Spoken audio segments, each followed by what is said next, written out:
como tú y yo somos uno. Escuché un conocido predicador, que me reservo su nombre, decir llorando, lágrimas corrían por sus mejillas. Por ende, ¿sabe qué decía? La única oración que Jesús hizo y que Dios no ha podido contestar es la que hizo en Juan 17, que ellos sean uno como tú y yo somos uno. Todas las oraciones que Jesús hizo, Dios las contestó. La única que no podía contestar es esa. Porque aquí cada quien ala para su lado, aquí hay competencia, aquí hay envidia, aquí hay celo, aquí hay contienda, aquí hay rencor. Hasta el punto que han habido pastores que han mandado a retirar a sus miembros de la iglesia, de la escuela, como que si fueran miembros de la iglesia, como que si fueran dueños de los miembros, como que si fueran dueños de la iglesia.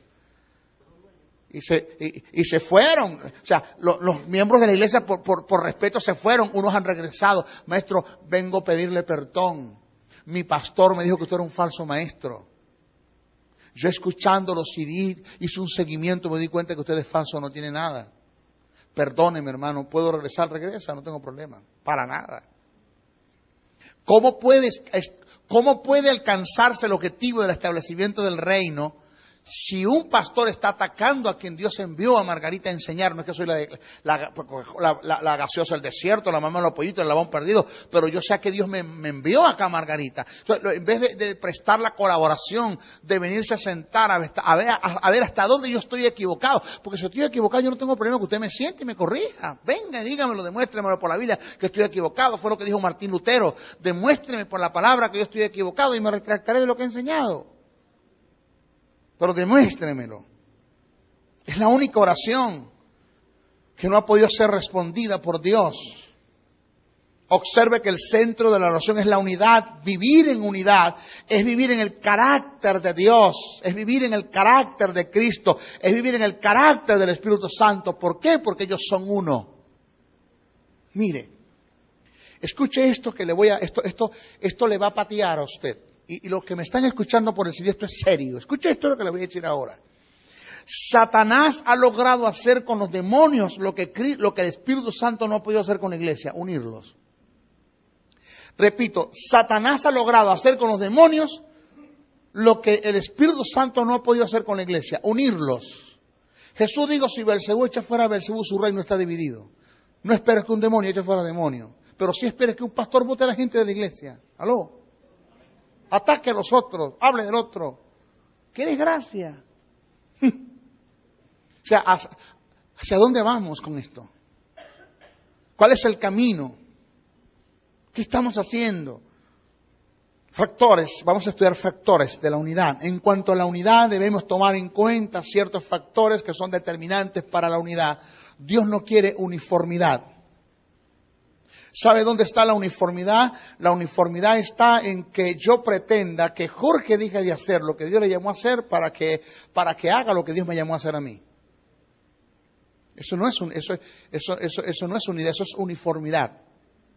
No. Unidad es un solo patrón. Unidad es que él, sin dejar de hacer lo que Dios le mandó, lo que Dios le llamó a hacer a él me presta a mí la colaboración para que yo alcance lo que Dios me llamó a hacer a mí, y viceversa. Pero no descuidamos ninguno de los dos. Nuestra misión, nuestra visión.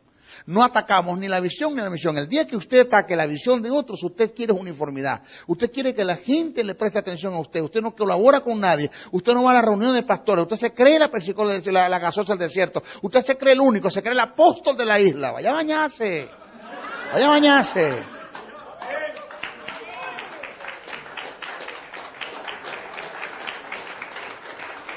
Y se creen los dueños de la iglesia. Vayan a bañarse. Porque Dios no trabaja así. Dios no quiere uniformidad. Perdóname, unidad es respeto, unidad es consideración, unidad es apoyo. Eso es unidad. El conjunto de la deidad trabaja en la diversidad. ¿En la qué? En la diversidad, pero en unidad. Es decir, ellos son diversos en las acciones, pero uno en las intenciones. Primera carta a los Corintios, capítulo 12, verso 4, 6, dice que el Padre trabaja con las operaciones, el Hijo con los ministerios, el Espíritu Santo con los dones. ¿Usted se da cuenta que las operaciones son diferentes, pero son unas intenciones? Ahí está la unidad. Deje que el Padre trabaje con las operaciones, que el Hijo trabaje con los ministerios, que el Espíritu Santo trabaje con los dones. Ellos no se invaden ellos mismos. Ellos se respetan. Si ellos se respetan, ¿quién es usted para no respetar a los demás? Respete. En Hechos 10:38 dice que el Padre es el que unge, Cristo es el ungido y el Espíritu Santo es la unción. ¿Se da cuenta usted? Que hay unidad, pero hay diversidad en qué, en las acciones, pero son uno en las intenciones. Existe la unidad. ¿Hay uniformidad allí? No. El Padre no es el que unge, a la vez es la unción y a la vez es Cristo. No. El Padre es el Padre, el Espíritu es el Espíritu y Cristo es Cristo. Podemos notar que hay una diversidad en las acciones, pero uno en las intenciones. Este debe ser el carácter de la iglesia, que haya una comunión independientemente de que en las acciones seamos diferentes. Pablo, en la primera carta a los Corintios, capítulo 12, verso 7, dice que a cada uno le es dada la manifestación del Espíritu para provecho. A cada uno le es dada la manifestación del Espíritu, ¿para qué? Para provecho, no para aprovecharse de la gente, para provecho. Observe que Pablo expresa a cada uno por individual. En el verso 20 dice que son muchos los miembros, pero el cuerpo es uno. Aunque cada miembro ocupa una función en el cuerpo, sigue siendo uno, porque hay una unidad sin uniformidad. Muchas veces confundimos la unidad con la uniformidad y te doy un ejemplo. Yo lo que decía ahora, Dios me hizo un llamado al ministerio de maestro y me dio una misión, una visión, pero no puedo pretender que un pastor o el cuerpo de ministro deje de hacer lo que Dios le encomendó para que ellos emprendan a hacer lo que Dios me mandó a hacer a mí. La unidad está en que sin dejar de hacer lo que Dios les mandó a hacer, ellos presten la colaboración en lo que Dios me mandó a hacer a mí. Eso se llama unidad. ¿Por qué yo creo que la intención ha sido buena en algunos, donde se da lo que llaman una confraternidad de pastores para confraternizar. ¿Para qué? El término lo dice confraternizar. Para unir esfuerzos, para unir ideas, para unir visión, para unir visión. ¿A qué te envió a ti, Joel, Dios, a esto? ¿Qué le envió a usted, Short, a esto? ¿Qué te envió a ti, Edgardo, a esto? ¿Qué te envió a ti, Rodolfo, a esto? ¿A qué te envió a ti? Me envió a esto. Bueno, vamos entonces a unirnos, porque el propósito es uno solo, que es el rescate de los valores del reino. Vamos a unirnos, vamos a hacerlo, vamos a trabajar. Independientemente de cuánto tú tengas que colocar en dinero, cuánto tengas que colocar tú en pancartas, en material didáctico, en personal, y lo que sea, pero vamos a trabajar. El mundo se está perdiendo y nosotros lo que estamos es jalando cada quien para su propio lado, metiéndonos zancadillas, compitiendo nosotros mismos. Eso no es lo que enseña la Biblia, hermano. Unidad lo tenemos en un Juan el Bautista que preparó discípulos para enviarlos a trabajar con Jesús.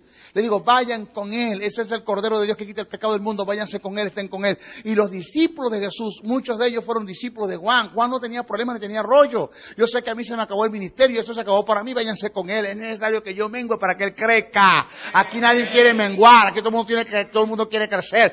Nosotros estamos como los ajos, pura cabeza, no hay cuerpo. La maceta de ajo es pura cabeza, pura cabeza. Pero ¿quién es cuerpo? Aquí nadie quiere ser cuerpo. Puros indios, puros caciques, pero nadie quiere ser indio. ¿Aló? No hay ovejas. O sea, todo el mundo es ministro, todo el mundo es apóstol ahora. Dígame esa digestación de apostolados que hay ahora, esa proliferación de apóstol. Todo el mundo es apóstol. No han sembrado ni una mate mango en su casa y ya son apóstoles ya. No han hecho nada por su nación y no han hecho. ¿Sabe qué es un apostolado? Me decía un predicador. Hoy me llamó una persona que está siendo usada por Dios tremendamente. Fue uno de mis discípulos y me consiguió por YouTube. Tenía como 12 años que no sabía de mi persona y fue a predicar a una iglesia en Puerto La Cruz, Barcelona. Y el pastor le digo, yo soy discípulo del maestro Briceño. No me digas, tú conoces al maestro, fue mi maestro por tanto tiempo, tengo como 2 años que no lo veo. Le abrió YouTube y vio los videos, se alegró, le anunciaron de la televisión, ya Briceño es dueño de un canal, Dios lo está bendiciendo, cómo Dios lo está usando. Inmediatamente buscó el teléfono y me llamó y me dijo, Briceño, una sola cosa quiero decirte. De anoche a hoy Dios me dijo que te dijera esto, y no sé cuánto tú crees en lo que Dios habla, Pero yo no soy el que dice, así te dice el Señor, y yo no he dicho nada, eso lo aprendí de ti, tú eres mi maestro, mi respeto, pero ¿sabe lo que es el apostolado? El apostolado es un vaso, es un recipiente que está vacío donde lo llenan los demás ministerios. O sea, nadie puede ser apóstol si no ha sido profeta en excelencia, si no ha ejercido la maestría en excelencia, si no ha ejercido el evangelismo en excelencia y si no ha ejercido el pastorado en excelencia. Un apóstol tiene que ser un excelente pastor, un excelente maestro, un excelente profeta, un excelente evangelista para llegar a ser apóstol, porque el apostolado es la corona de los demás ministerios. Gente que ni palabra tiene, ni son evangelistas, son unos sinvergüenzas, unos delincuentes, no enseñan nada. Suban al púlpito, cuando suben no te enseñan nada y ya son apóstoles. Yo no sé dónde sacan eso. Ahorita todo el mundo es apóstol. Apóstol no, apóstata lo que son. Lo toma como un ascenso del pastorado. Ajá, sí. ¿Quién sufre con eso, mamá? La iglesia. ¿Quién sufre con eso? Nuestra gente está sufriendo. El pueblo, la iglesia, el reino sufre con eso. Dios no pierde. Pero ¿cómo se pierde el propósito de Dios en la iglesia? No existe eso, la unidad no existe. No hay unidad en el cuerpo. Mire, señores, vamos a hablar de la unidad en la diversidad. Efesios 4:11 nos presenta 5 dones ministeriales que por ende tienen diferentes funciones. Tome en cuenta que al final de cada expresión, cuando nombra los dones, aparecen una letra S. Apóstoles, evangelistas, profetas, pastores y maestros. Esa S, según el griego, no solo indica pluralidad, sino versatilidad o diversidad. Es decir, lo que quiere expresar el texto no es que tan solo Dios tiene muchos apóstoles, sino que tiene diferentes tipos de apostolados. Dios no solo tiene muchos evangelistas, sino que tiene diferentes tipos de evangelistas y así se dan con todos los demás ministerios. Usted agarra a Gigi Ávila como evangelista y me agarra a Jimmy Swaggart como evangelista. Los dos son evangelistas, pero son dos tipos de evangelistas. Según este texto podemos ver la diversidad en los ministerios, pero debe haber una unidad en ellos. Todos no son iguales ni operan iguales, pero tienen un denominador común y eso se les llama unidad. En el verso 16 de Efesios 4, Pablo dice que los ministerios tienen que unirse como las coyunturas. Y en esto podemos ver la unidad de la diversidad. Las propiedades de las coyunturas en el cuerpo están en que al unirse le proporcionan al cuerpo 3 funciones que son determinantes para beneficio del cuerpo, que esas funciones son unidad, movimiento y sostén. La unidad tiene que ver con la comunión, el movimiento con la vida de actividad y el sostén con la solidez. Si los ministerios como coyuntura no se unen al cuerpo, que es la iglesia no alcanzará como cuerpo, no alcanzará comunión, no se mantendrá en actividad y nunca tendrá solidez. ¿Quién sufre? La iglesia. Pablo dice que nosotros como ministros no dejamos de ser parte del cuerpo, pero ¿qué somos del cuerpo? ¿Qué parte somos? Las coyunturas. Cuando usted se une, las coyunturas se unen entre sí, le producen al cuerpo. ¿Qué le producen? Le producen movimiento, le producen unidad y le producen sostén. Cuando las coyunturas no se unen, no hay en el cuerpo un movimiento y no hay unidad y no hay sostén. No hay unidad entre Jorge y mi persona, entre Joel y mi persona. Nos atacamos. Hay diferencias que las puede haber, pero vamos a hablar. Uno de los dos tiene que tener la razón, los dos no la podemos tener. Estos se fueron, unos han regresado. Maestro, vengo a pedirle perdón. Mi pastor me dijo que usted era un falso maestro. Yo escuchando los CD, hice un seguimiento, me di cuenta que usted es falso, no tiene nada. Perdóneme, hermano, ¿puedo regresar? Regresa, no tengo problema, para nada. ¿Cómo puede alcanzarse el objetivo del establecimiento del reino Si un pastor está atacando a quien Dios envió a Margarita a enseñar, no es que soy la gaseosa del desierto, la mamá de los pollitos, el labón perdido, pero yo sé que Dios me envió acá a Margarita. Entonces, en vez de prestar la colaboración, de venirse a sentar a ver hasta dónde yo estoy equivocado, porque si estoy equivocado yo no tengo problema que usted me siente y me corrija. Venga, dígamelo, demuéstremelo por la Biblia que estoy equivocado. Fue lo que dijo Martín Lutero. Demuéstreme por la palabra que yo estoy equivocado. Aquí hay ala para su lado, aquí hay competencia, aquí hay envidia, aquí hay celo, aquí hay contienda, aquí hay rencor. Hasta el punto que han habido pastores que han mandado a retirar a sus miembros de la iglesia, de la escuela, como que si fueran miembros de la iglesia, como que si fueran dueños de los miembros, como que si fueran dueños de la iglesia. Y se fueron. O sea, los miembros de la iglesia, como tú y yo somos uno. Escuché un conocido predicador, que me reservo su nombre, decir llorando, lágrimas corrían por sus mejillas. Por ende, ¿sabe qué decía? La única oración que Jesús hizo y que Dios no ha podido contestar es la que hizo en Juan 17, que ellos sean uno como tú y yo somos uno. Todas las oraciones que Jesús hizo, Dios las contestó. La única que no podía contestar es esa. Porque aquí cada quien, y me retractaré de lo que he enseñado. Pero demuéstremelo. Es la única oración que no ha podido ser respondida por Dios. Observe que el centro de la oración es la unidad. Vivir en unidad es vivir en el carácter de Dios, es vivir en el carácter de Cristo, es vivir en el carácter del Espíritu Santo. ¿Por qué? Porque ellos son uno.